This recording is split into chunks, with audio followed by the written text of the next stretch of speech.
教训啊，把发动机开成这个样子，你敢想象吗？车主心存侥幸，结果最少亏1万多。这个车拖到我这来，拖车费就花了1700块钱。接下来我让他大概的花8000到9000块钱更换发动机总成。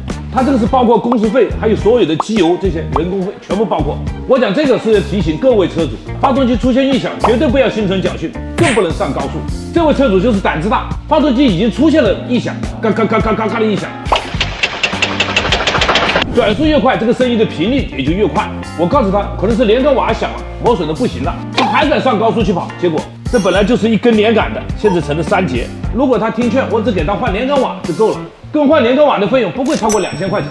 其实我不怪车主，正是因为他不听劝，我呢可以挣到这个钱，而且还很省事，不用拆，更换一台发动机就够了。但我真不希望关注我的车主遇到这种事情，一次可能就是1万多啊！